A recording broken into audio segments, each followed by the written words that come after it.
6:47 in the evening on January the 4th, 1955. King's Cross Station, London. The temperature on the platform thermometers read -8 degrees Celsius.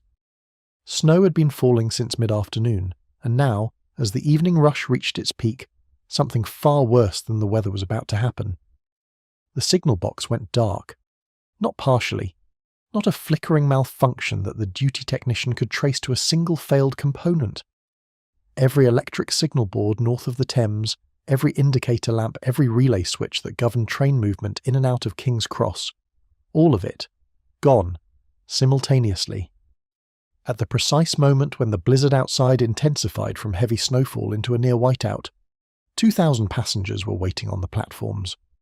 Dozens of locomotives were either inbound or standing in the yards, and the men responsible for keeping them from colliding with each other had just lost every modern tool they possessed. This is the story of what happened at King's Cross on that night. Not a near miss, technically speaking.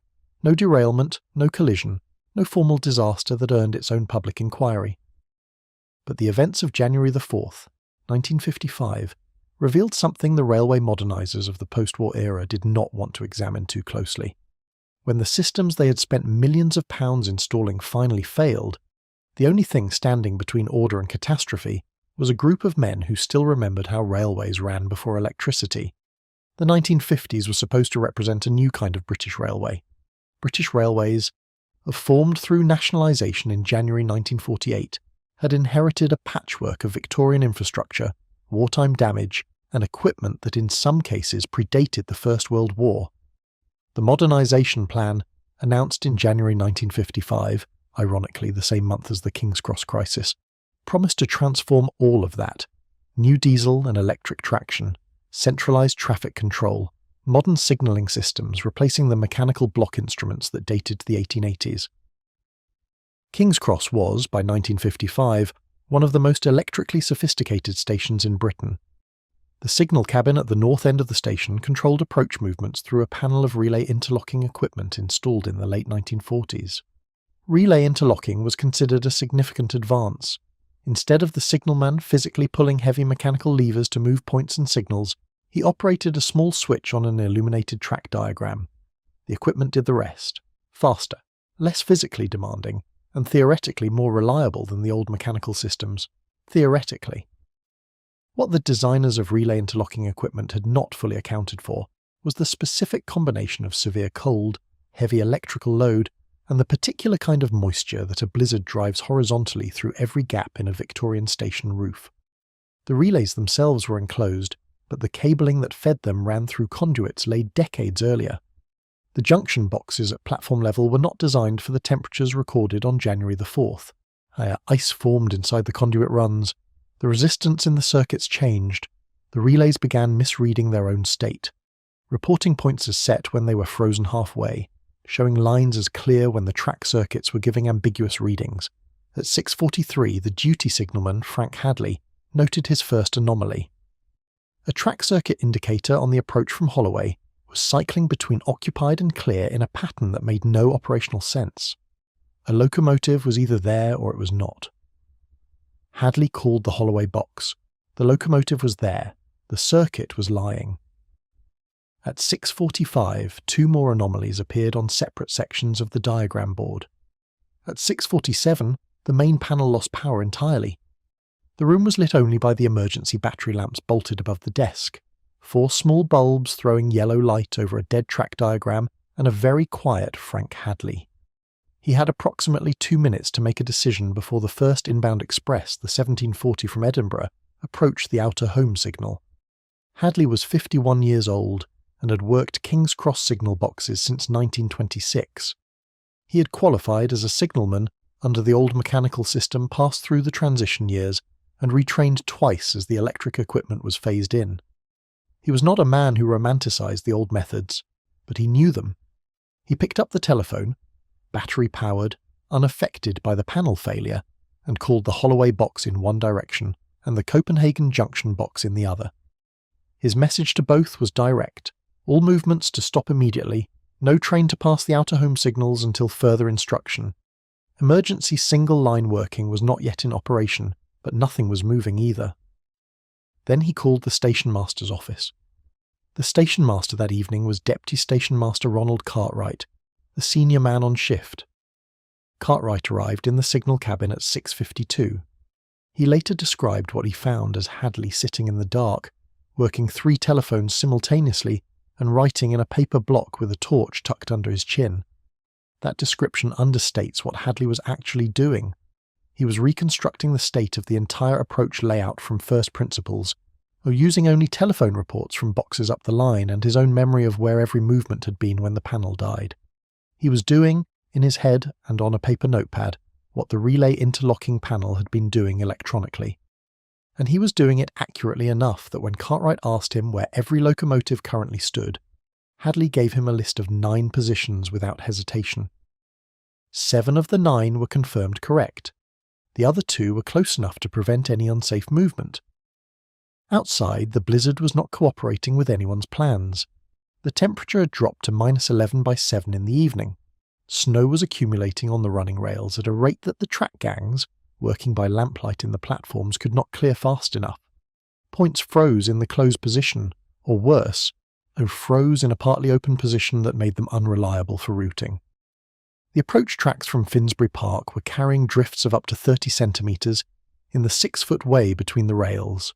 240 miles to the north at Doncaster, locomotive sheds were reporting that the preliminary snowfall earlier in the day had left ice on the valve gear of several A-class Pacifics.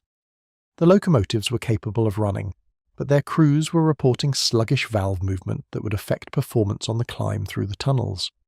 The 1740 from Edinburgh was running with a locomotive that had already experienced one brief valve hesitation south of Retford.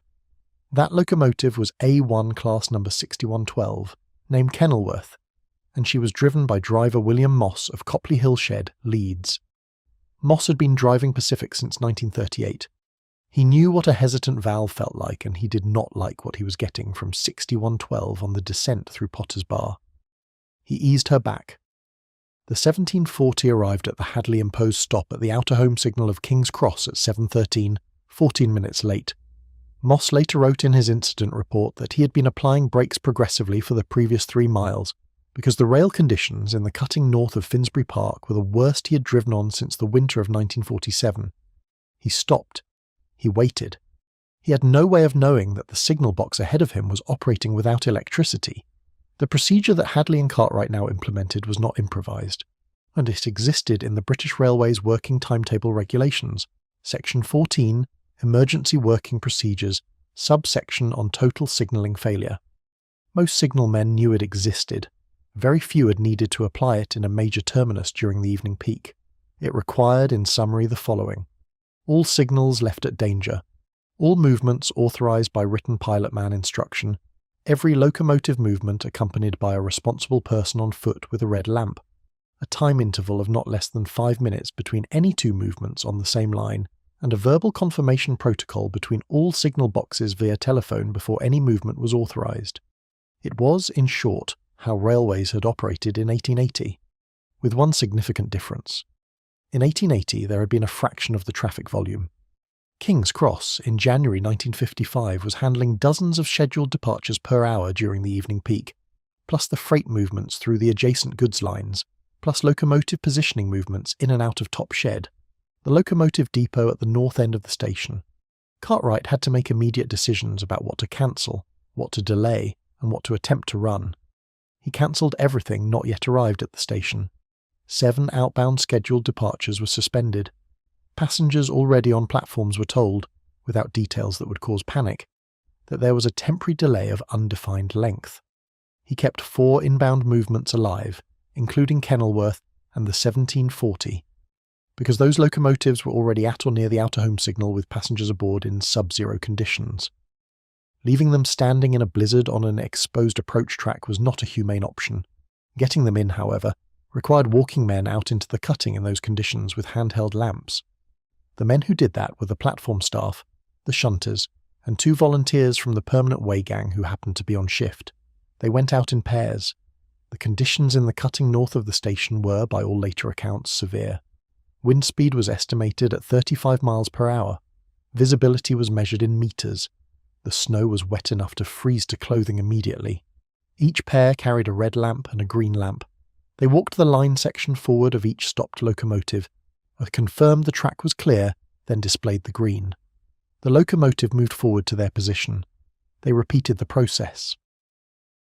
It took 43 minutes to bring Kenilworth and the 1740 into Platform 1, a movement that under normal electric signalling would have taken 6 minutes. 2 more inbound movements followed by the same method. The fourth, a suburban electric train on the Hotel Curves approach, presented a different problem. Suburban electric units were powered from the conductor rail. When the crew attempted to restart after the prolonged stop in freezing conditions, they found ice had accumulated on the conductor rail shoe contacts. The unit moved, stopped, moved again, and finally came to a halt 40 metres short of the platform end, unable to maintain contact with the rail. It was pushed the final distance by a locomotive. The electric signalling system at King's Cross was restored at 9:51 that evening, approximately 3 hours and 4 minutes after the initial failure.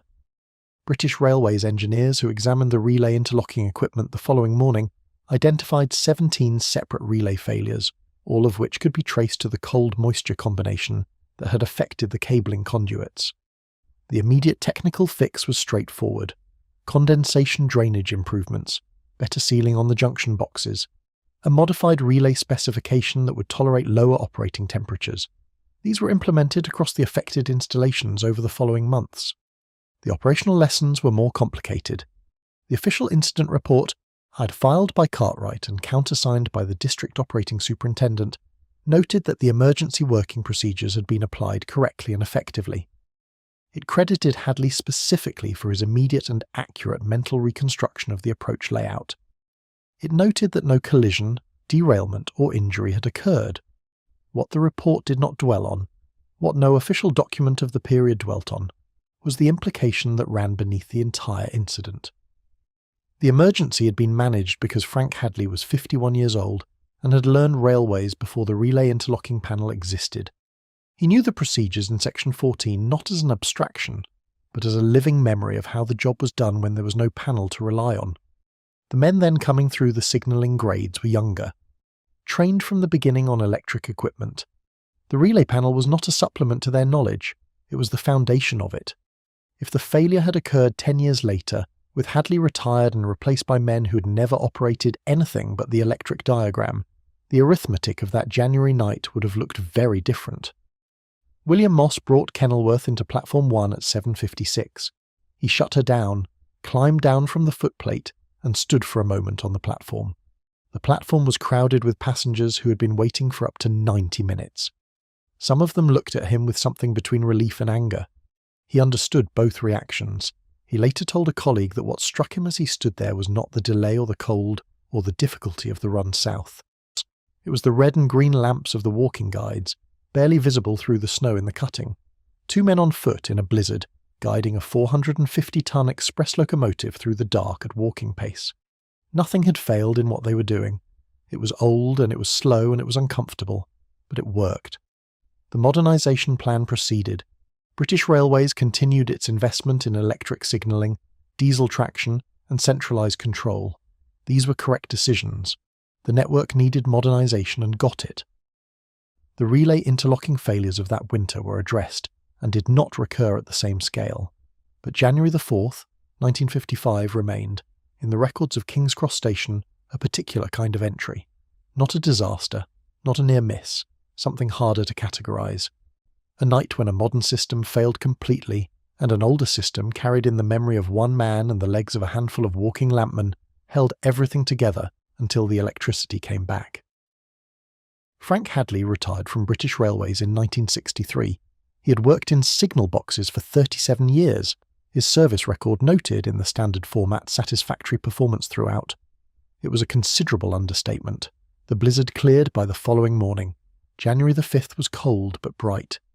The approach cuttings north of King's Cross were white and still. The relay interlocking panel was back on. The indicators glowed their steady green.